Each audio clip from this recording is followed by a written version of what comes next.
Good evening. I hope that Chodesh Iyar, which we began just a few days ago, and today was the Yortzeit of Rav Shai Karastir, Zechusa Yogein Aleinu, that I was asked the question that the difference between Rashi and Rabbeinu Tam Tefillin. Somebody in Shul asked me the question, and I wanted to pose that question as our question of the week.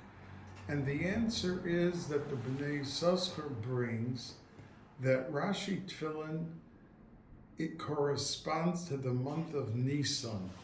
We always think of Nisan, that's the turret, the pinnacle, the highest point of the year, and in many respects it is. But Al Pi Kabbalah, says the Bnei Yissaschar, Rashi Tefillin can correspond to the Olam of Bria, which you know, Asiya, Yetzira, Bria, and Atzilus.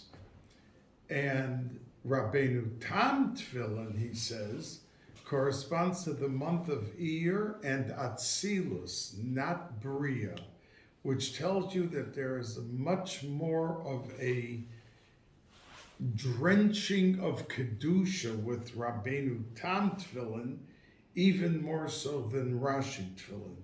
Now we know that we have to put on Rashi Tefillin to be Yotzei the mitzvah, and Rabbeinu Tam is a higher level. Many people, because it has such level of Kedusha, were very hesitant to wear Rabbeinu Tam Tefillin before they got married, and many didn't wear it. Moshe Feinstein first put on Rabbeinu Tam Tefillin when he was 86. But many Chasidisha, like Chabad, Skolya, different Chasidim, their bar mitzvah boys put on the Rabbeinu Tam and Rashi, both when they become bar mitzvah. And the reason that he states that it's so high, not only corresponding to the world of Atzilus, but the fact that the only month that has a complete month of Sfiras HaOmer is Iyar. Because Pesach, the second day, we begin the Omer, but for the first half of the month we don't say anything. And in Sivan we only have 5 days, the day before Shavuos, that we say the Omer. But in Iyar, we have a complete month that every single day we are going through the transition and the metamorphosis, the complete change of transforming our midos and going to the source and the essence with the counting of that combination of whatever it may be, and attacking it spiritually to cleanse it, to purify it, and we are able to come out with the best of time in terms of Sfira in getting to the essence of our neshamas and purifying them. Now, this week, the Sedra is Acharei-Kedoshim. It's a double Sedra.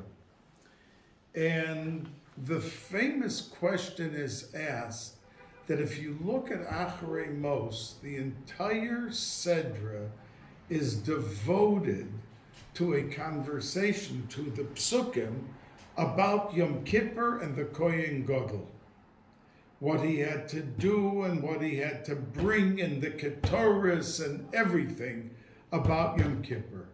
But the exception is at the very first pasuk of our Sedra, that it says, Acharei Mos Shnei B'nei Aaron B'korvasam Lifnei Hashem Vayamusu, that they reflect back to the death of Aaron's 2 sons, Nadav and Avihu, that were tremendous tzaddikim, and they made a mistake, that they thought that they were supersede what they were commanded to do with something even greater and higher. but they were not asked to do it, and the fire consumed them. and that Nebuch, they died from it. But the Meforshim ask, if the whole center is dealing with Yom Kippur, why do you have to bring in this one pasuk talking about the death of the two sons of Aaron? It doesn't go into any detail. It doesn't go into any explanation. That's the Medrash and the Gemara. But the very second pasuk begins the discussion and the detail of what Yom Kippur encompassed. So why bring in that one pasuk? So some Meforshim say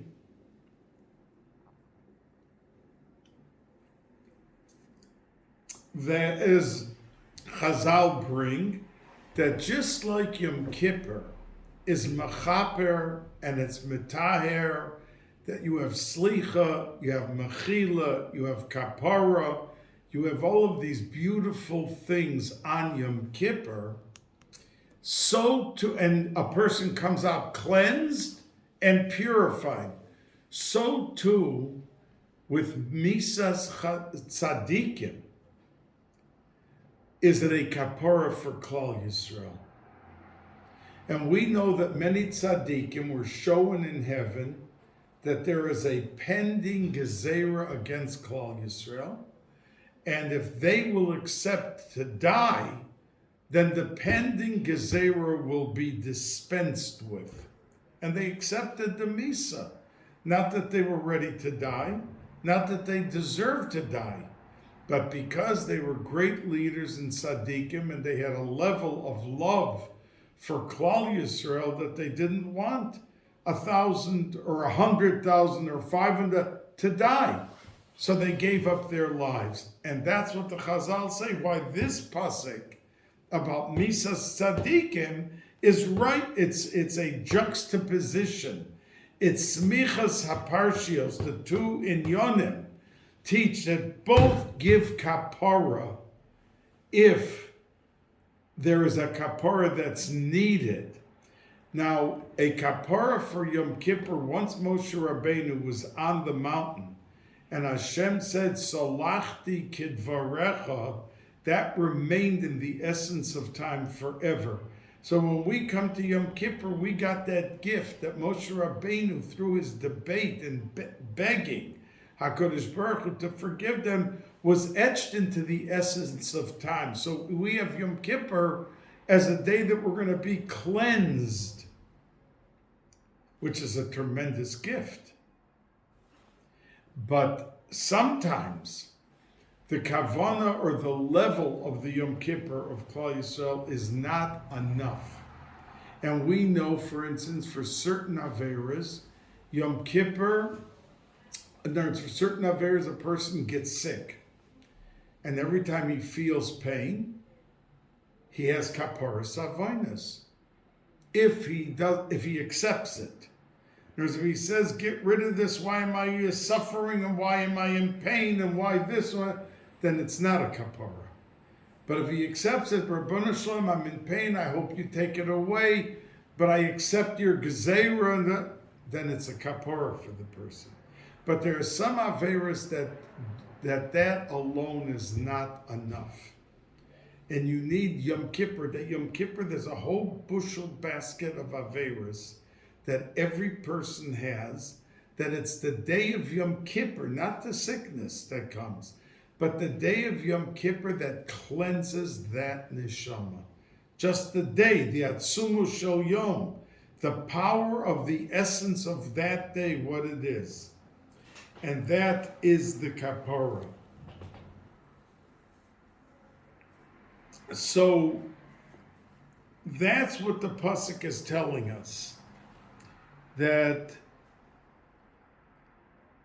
equally so, each can purify Klal Yisrael. Now, in one of the psukim, right before Revi, after it sums up like a certain inyan about the avoid of the Kohen Gadol, it says that it's achas bashana, once a year. The Meforshim ask, every child knows that Yom Kippur is once a year. It's one day. So why did the pasuk have to say achas bashana, that it's once a year? We know it's once a year. So the answer that commonly is said is that when a person, a human being, gets used to doing something, so he loses that reverence and the awe of doing it a first time. That means when you take a child and you put on for the first time tefillin, that the whole night before he can't sleep, he's getting up and he's going to be putting on the tefillin for the first time. And many people will take the children to the mikveh that first time, that it should begin on the highest level of kedusha and tahara, that the child should experience this beautiful first time tefillin. But once he puts it on every day, can we say that the 80th day is with that same awe and reverence as the first day? So, and we say on Yom Kippur that when the Kohen Gadol used to spritz, we say achas, achas v'achas, achas u'shtayim. Why do we have to keep saying achas? Just say achas, shtayim, shalosh, arba, chomesh, sheish. Why achas v'achas, achas v'shtayim, achas v'shalosh, achas? Because the Meforshim say that there was a remez, that we wanted him to remember his first time that he ever did it, and that his hand was shaking out of the yiras hakavod and yiras hapachad of the schus of what he was doing with that hazoya of the dam. So we're reminding him, even by the 6th time, achas, don't forget that first time that you did it, and you should have that same uniqueness of kavana and that special uniqueness. And that's a message to us, that when we give tzedakah or we greet someone, that we shouldn't get tired after the 10th time and have no patience, but we should be able to propel our willingness to do the mitzvah with greatness of to savor every moment, and to be able to have that same thirst and that same determination of making that nachas ruach as perfect as we can, humanly, as we can for HaKadosh Baruch Hu. But others say the reason it says achas bashana is to remind the Yidden, don't take Yom Kippur for granted. There's no religion, and there's no moment lahadal in Yiddishkeit that could effectuate kapara, slicha, mechila, kapara as much as the day of Yom Kippur. And that we should utilize the Yom Kippur, not a person, well, I'm feeling a little dizzy, so maybe I should go sleep for 3 hours. He was given an opportunity, a golden opportunity. Tzaddikim used to say Yom Kippur was their favorite day. It was the most heavenly day on earth, heaven on earth. We don't eat, we don't drink, we're dressed in white like the angels, like the malachim, and that every minute has such powerful dimension to it, that how could a person be turning around and looking at the clock, 4 hours more the fast, 2.5 hours. I once said, I don't know if it was to this group, but I certainly said it to my students, that if you won a contest and you were able to go into a dress shop and whatever you could pick out in 2 hours is yours free of charge. So they would go find one dress and then look for they wouldn't be thinking about, oh, I'm so hungry, maybe I'll take off a half hour and go have a sandwich. Because they have only 2 hours. They want every dress. These are $1,000 dresses. So they want to gather as much as they can in the 2 hours. We have to train ourselves, achas bashana, the uniqueness of what Yom Kippur is for Klal Yisrael, and gather every second and every moment in our tilim, in our davening, in our machshava, HaKadosh Baruch Hu, to really come out at the end of the day that we are cleansed and we are pure and we are fortified in every which way. And after the Kohen Gadol came out of the Acharei-Kedoshim, so we know that the Kohen Gadol changed his clothes 5 times on Yom Kippur. Gold, plain linen, white linen, the gold, back and forth.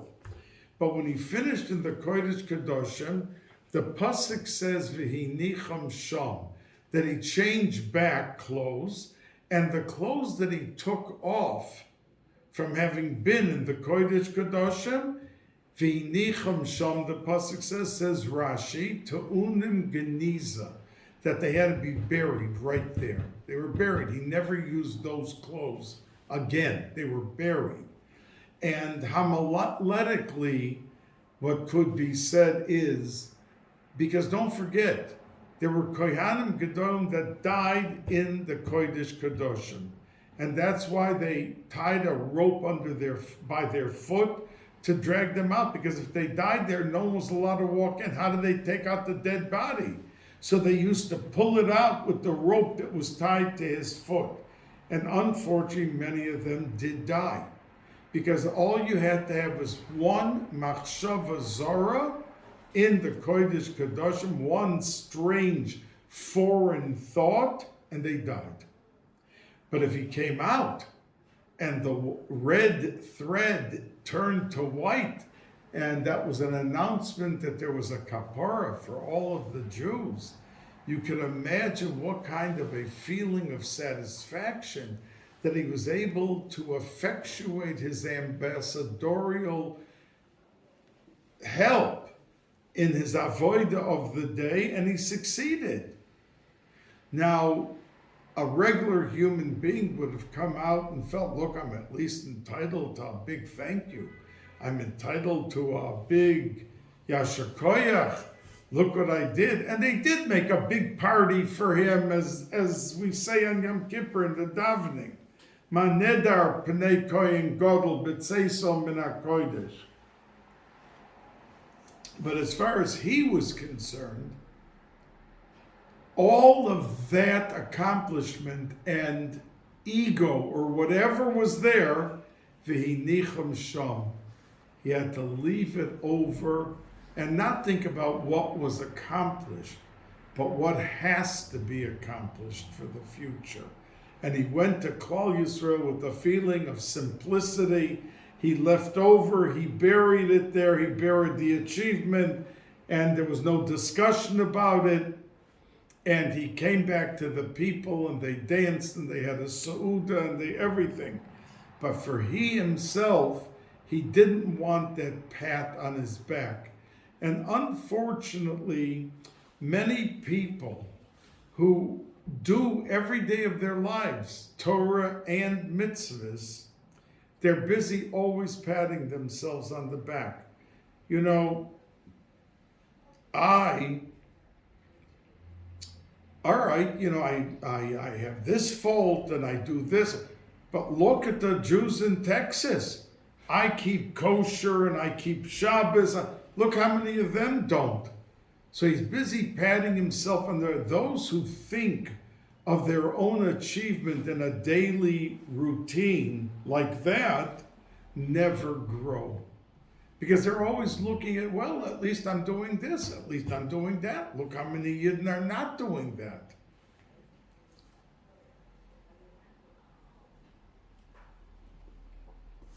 So we have to sharpen the fine-tuning and the sensitivity to growth. And you only grow by not patting yourself on the back. But do the right thing And if you're successful, move on to the next achievement and the next thing that calls for your attention and your work and your toil and your selflessness. Now, Rabbi Akiva, we're counting Sfira, and as I said, the month of Iyar has every day of it a different day of Sfira. And Rabbi Akiva lost 24,000 Talmidim, and the Bnei Yissaschar says these were all Tanoim. So we wouldn't believe that the Chofetz Chaim didn't give kavod to his Chaverim. The Chofetz Chaim wasn't as great as a Tana, but how can we believe it? Now the Gemara does say, Shalom noagu kavod zeh b'zeh, and the Bnei Yissaschar and the Arizal explain kavod is Begematria 32, kavod, and kavod are the 32 days of the sphere in the beginning, up to Lag BaOmer, and it's referring to receiving the Torah, being each giving over at the level of Chochmah, the highest level where Rabbi Akiva got the Torah, and it was even higher than Moshe Rabbeinu, because it says, as the Arizal says, Moshe Rabbeinu got the Torah in the level of Bria, and Rabbi Akiva got it at the level of Chochmah Vatzilas, which was even greater, and that's why Moshe Rabbeinu openly said, look at the Midrash, don't give the Torah through me, give it through Rabbi Akiva. He's going to understand deeper and more the Torah, as the Gemara says, that every tag, every crown on every letter, every line that's there, he was able to explain many halachas on each crown. And Moshe Rabbeinu didn't know the pshat in the crowns. So Rabbi Akiva was big, of the biggest. He's the one who wrote our Haggadah on Pesach.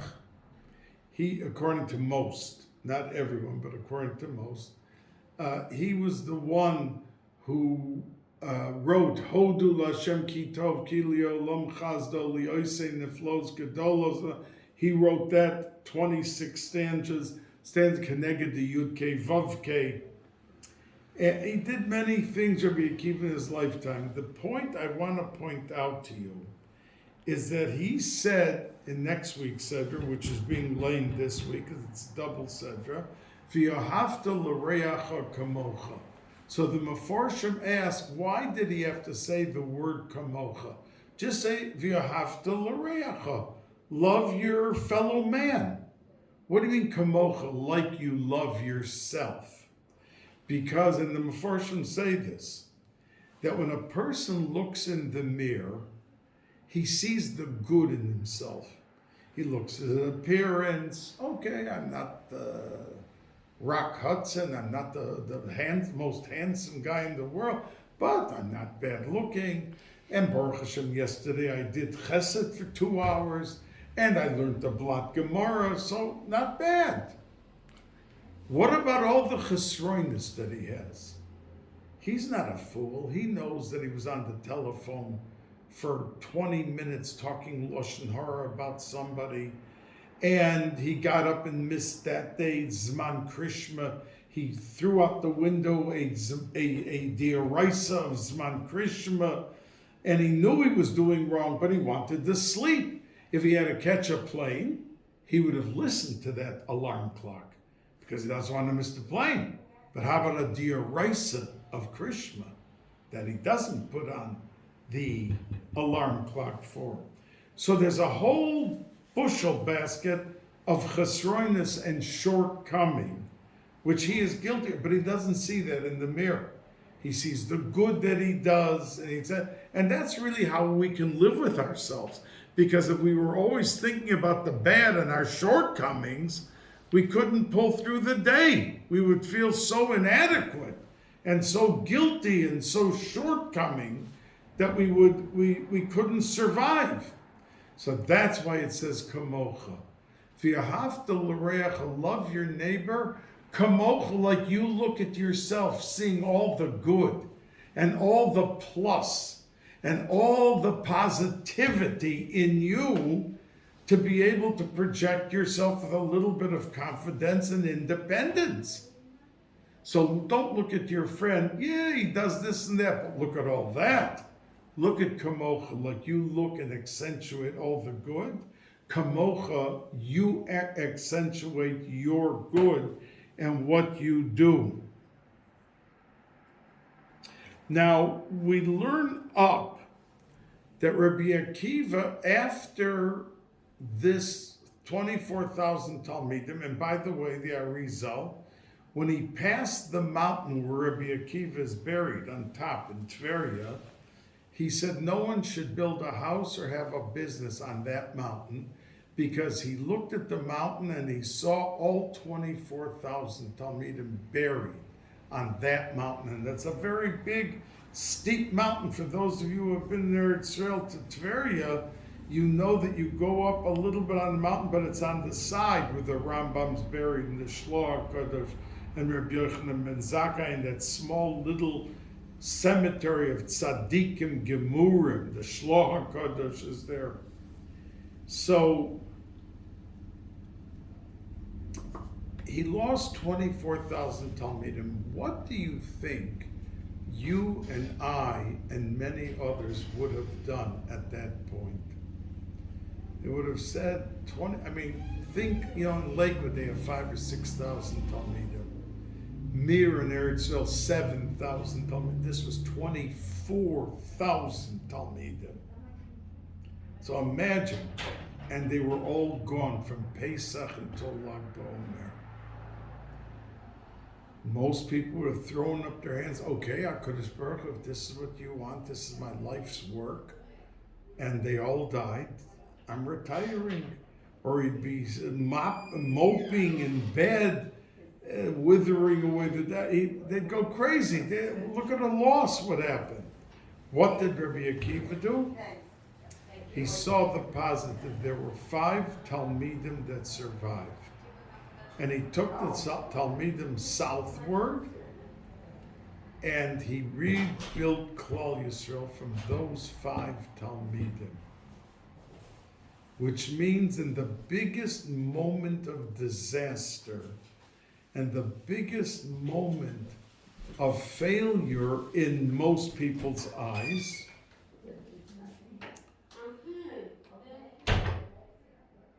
he put it behind him and he looked forward in the most positive, constructive way, which is unbelievable because most people couldn't survive. And you see, even after the Holocaust, there were many people who gave up Yiddishkeit because they couldn't, their brothers, their sisters, their parents, everyone was burned, everyone was killed. So they couldn't be soivel.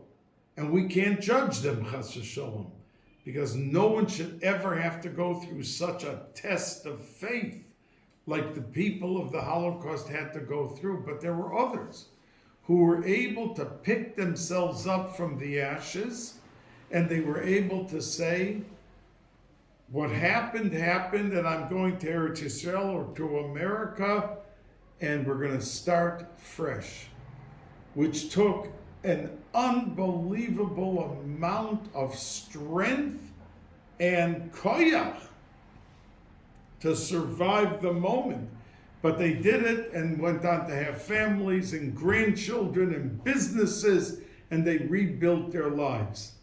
And they get schar beyond what we could imagine in any which way by what they did because of the unbelievable test and the trying circumstances of the tragedy and the dimension of the tragedy.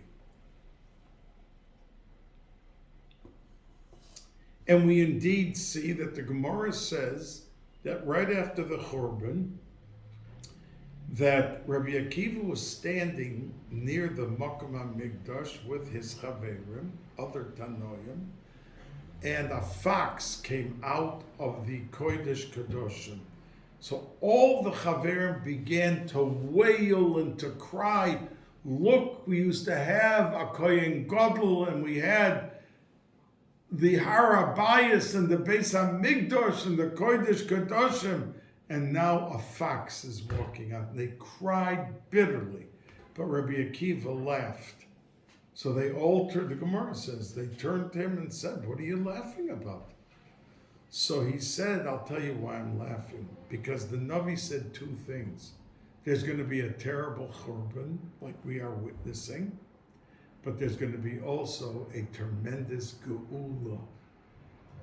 And just like he proved right with the churban, so I know that I could count on his word about the rebuilding and about everything else.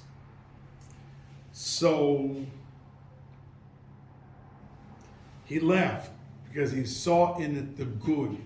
He saw in it of the 24,000 Talmidim the tragedy, but he didn't look back. He looked forward and he rebuilt Klal Yisrael. From those 5 Tanoim, Klal Yisrael was rebuilt. The whole Klal Yisrael. So the ability for us to look above and beyond. Now there is a story in the Gemara Nida of 2 friends who were getting on a ship and they had to go somewhere. And one friend got up and he had to pay his fare and he had to stop for a moment, maybe it was paperwork, and then he got on. The friend who was like 10 feet behind him coming up the plank, a splinter came out from the wood and went into his leg and he was gushing blood. And the boat had to leave and he had to tend to his foot. It wasn't just bleeding a little bit that you could put a Band-Aid on. It was a big sakana. So he had to deal with the splinter in the blood and he missed the boat. So he said, Rabbanu Shalom, I needed to be on this boat and look what happened to me. And the Gemara says, and shortly thereafter, the boat sunk. So that really for us is a message in our lives. We encounter so many situations. Look at that one. He's so successful. He sold this. He has families. He has 20 things. Why did this happen to me? Why are we But we don't know the cheshbon. Hashem wanted that man meant to die, so he got on the boat. And the friend who was crying about the blood and the splinter realized that his life was saved.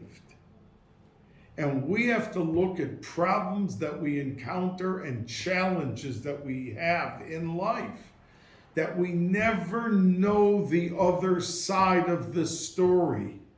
And we just have to, with our faith, our emunah, our bitachon, survive the day to be able to be as positive as could be. Because we don't know what the Rabbanu Shalom is doing with us and for us. And we're able to rise above the occasion and have that trust in Hashem that He knows what's doing, and what's best for us is what it looks bad, it looks like splinter and blood, but the answer, it saved the man's life. And that's how we have to look at situations, to take the best out of it and move on. Not to dwell a whole day moaning, groaning, and crying about what could have been and what should have been, but what we are able to accomplish and do in our daily lives. Now, I want to say to you that at the end of this Sedra, there is a discussion about Orla. Orla was when they planted that for the first 3 years they could not touch or do anything with the fruits or the items that came forth from the planting. Now, a person who sowed and pruned and worked a whole year had to just stand by and watch his beautiful fruit wither away. and he thought of the days that he was out there baking in the sun, and his potato brown complexion was with the sweat on it, and how he was working. And now he has to work and just stand by and see how it withers away. Now in the 4th year, Neta Ravai, they brought the fruits to Yerushalayim, but he still couldn't. He had to bring it to Yerushalayim and over there deal with it, the kohen and everything else. But the 5th year was free. The 5th year he could eat it, enjoy it, sell it, even if he was tamei. The other times he was not allowed to touch it, even if he was in the first 3 years. Now, at the end, as Rashi says, there is at the end of these psukim a very special bracha that HaKadosh Baruch Hu gives to the person who kept this mitzvah of Orla. Didn't touch it, didn't develop it, didn't do anything. And he got a very special bracha that in the 5th year, when everything was good, he would see such an abundance and he would see so much that he would feel he didn't lose out by the first few years. Besides the fact that the Mefarshim say that a tree, when it's first planted and it begins to develop its fruits, that if you don't take off the fruits, you just leave it, it's healthier for the tree and it will produce much better fruit, much tastier, much more beautiful, much more luscious fruits. Excuse me.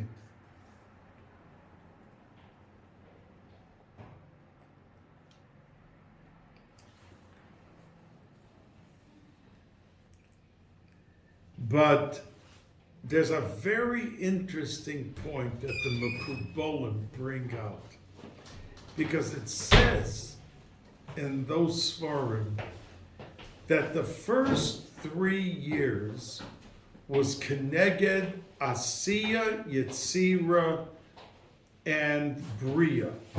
If you remember, I mentioned last week about Hodu being before Baruch Shamar or after Baruch Shamar, depending which world you hold that Hodu is in. Baruch Shamar is the dividing, the line of demarcation. And at the end of Yishtabat that we finished Yetzira, so we go into the world of Bria, but it's a very high jump, and that's why the Anshe Knesset Agadola put a Kaddish and Baruch Hu right smack in the middle of davening, because leaving the world of Yetzira into the world of Bria, you need a big jump. So you need a Yeheshmei Rabbah, and you need a Baruch Hu. It's like a person on a ladder that gets to the top of the wall, but he doesn't have the strength to get over the wall. And someone comes from behind and gives him a push, and he flies over the wall. That's the Kaddish and Baruch Hu that carries us over into the realm of Bria. And then we come to Shemon Esrei, which is Atzilus. But there's one world that's even higher, and that's the world of Keser. And if you remember, I told you that the 4 worlds are connected to Yud Kei Vav Kei, but there's a thorn, the Kutzah Shel Yud, at the top of the Yud, that is Keser. And that is, when we say there's 4 questions on Pesach, there's not really 4 questions, there's 5. Because there's 4 questions, plus there's the line Man Nishtana, Halayla Hazeh, Mikol HaLeilos. And there are not just 4 cups. We have the Kosher Lilio. Those 5s are all Keneged Keser, the 5th level. So the Mekubolim say that when you keep Orla, the first 3 years is Asiya, Yetzira, and Bria.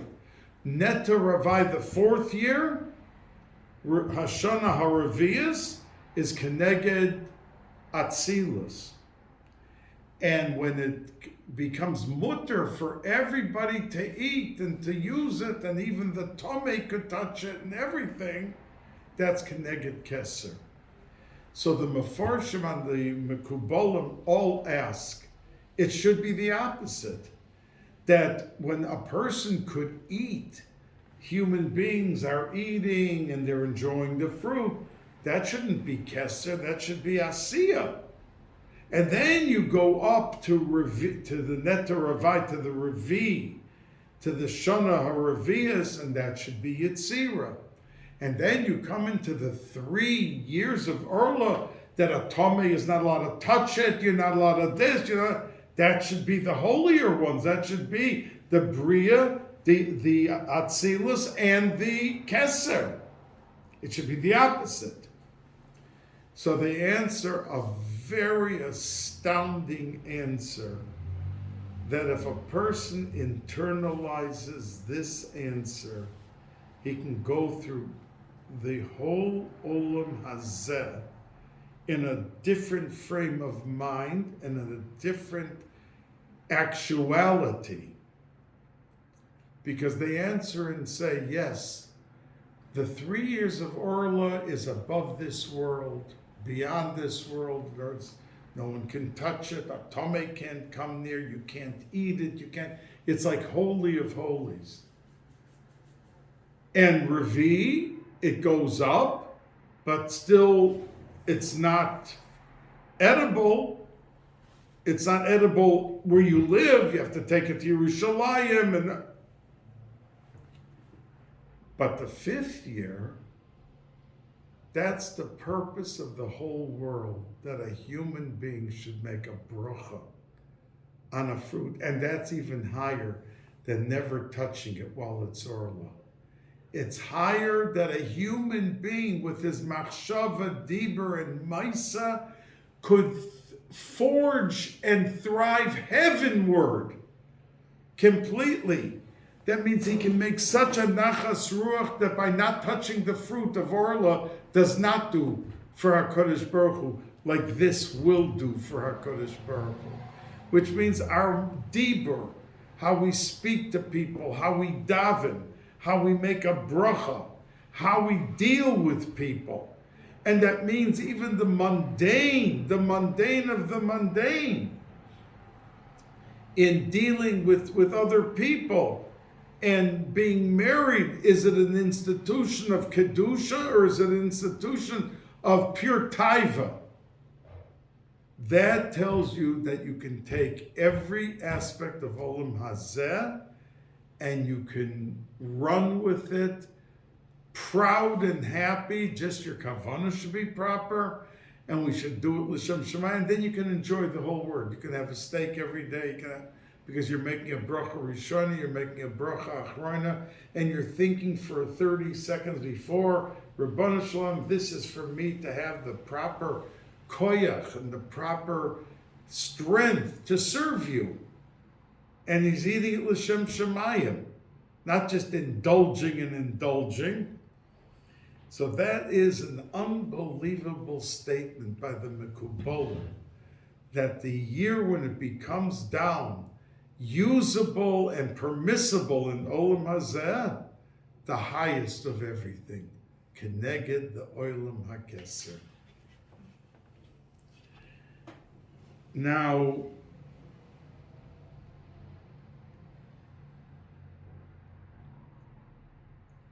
and along those lines of how we deal with things, we have to have enthusiasm. You know, the Gemara says that the Aron HaKodesh was captured by the Pelishtim, and it took Klal Yisrael months to get back the Aron. So it says as soon as they got back the Aron, there was a plague that came out against Klal Yisrael, and hundreds, thousands died. And what was the criticism? Says the Gemara, the plague came because the people also lost chickens and hens. And the second they realized that they lost chickens and hens, their crop, their grouping of animals, a fowl, they ran after it with such a fierce determination to find them, that they shouldn't lose all those chickens and all those hens. So, and they found them because it was life and death to them. But when it came to the Urim was captured by the Goyim, the Urim, they found it, but it took them a few months. They didn't go out, says the Gemara, with the same enthusiasm. The Medrash explains it in detail. They didn't go out with the same enthusiasm like they lost 400 chickens. They went out and they eventually found it, but it didn't take 6 days like the chickens. It took 3 months, 4 months. So that was a kitrug against them. That's how your thirst for the Urim is. So we have to have proper reverence and enthusiasm and thirst, that when we see something, that there's a mitzvah that we could lose, or that there's something, a davar shebekdusha. I saw someone today in shul, the batim, not the tefillin, but the cases that the tefillin are in, fell to the floor, and it went under his table, so he took his foot with his shoe to gather it back so he could reach down. So I said to him, please don't mind that I'm making a suggestion to you. These hold the tefillin. Don't you think it would have been nicer to bend over and take your hand to pick up what fell on the floor? And you didn't kiss it when you got it back up. You just put it down. And he said, you're 100% right. Thank you for telling me. So people have to look at a davar shebekdusha with proper outlook. You know that if a person drops the tefillin shel rosh out of the box, he has to fast. He has to fast. It's not some joke. Oh, I dropped it. I'm sorry. Pick it up and give it a kiss and goodbye. It's serious. So we have to shape our attitudes and sprinkle it and drench it with enthusiasm when the time calls for it. Now, I really could go on for another half hour, but I'm not going to, because I'm already up to around, 50 minutes. But I do want to say to you a Chassam Sofer. The Chassam Sofer says on the opening pasuk of Kedoshim Tiyu, Rashi says that Nemra, Parsha Zu, Nemra Bahakil, that when they said the words Kedoshim Tiyu, it wasn't just said like every other mitzvah. It was said to Moshe Rabbeinu, and he gave over to Klal Yisrael. Every man, woman, and child had to be standing there as this mitzvah was given.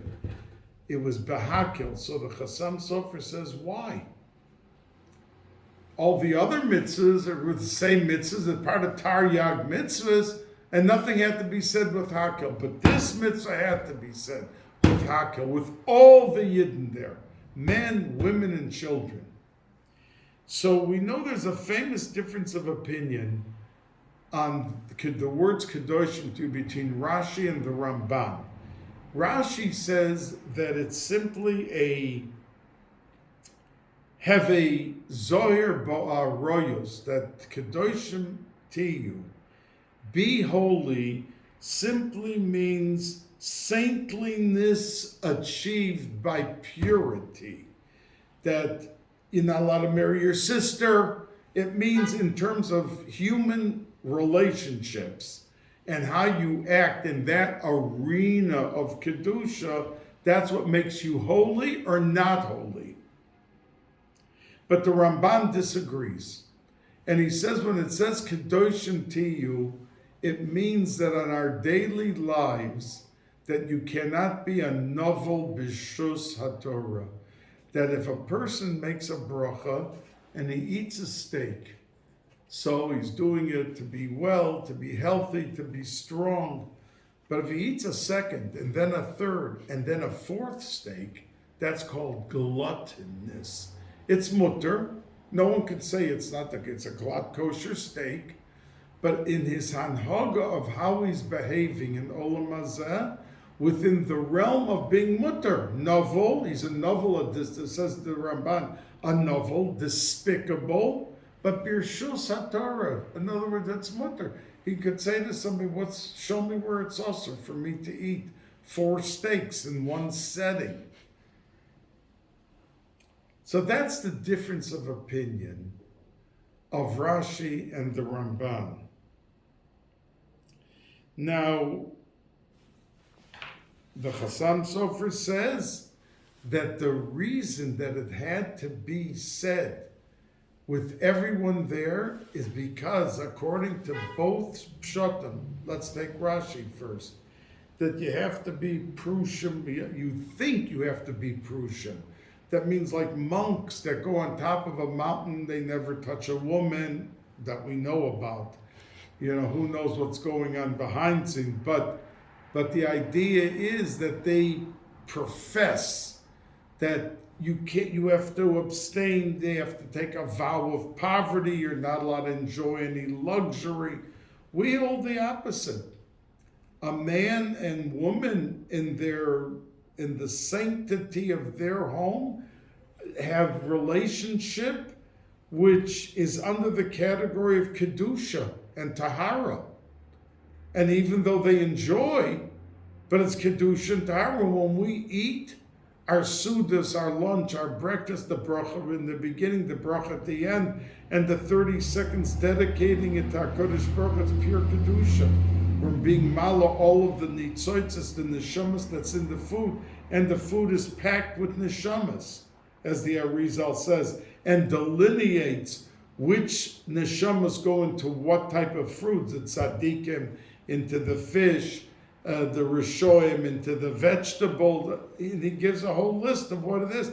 Our bracha and our machshava elevates all of that. So says the Chassam Sofer that a person has to realize that you're living in Olam Hazeh, and you can't turn yourself into like you're living in heaven, abstaining and living like a malach and doing this and that.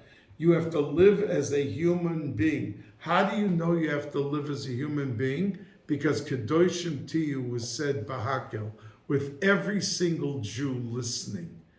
Every Jew had to understand what Hakel means in Olam Hazeh, Kedoshim to you, and how to behave, and how to elevate yourself within the realm of being a human being. Have a wonderful week. Haba Aleinu L'Toiva, the whole Chodesh, and we should be able to greet each other mitoch simcha.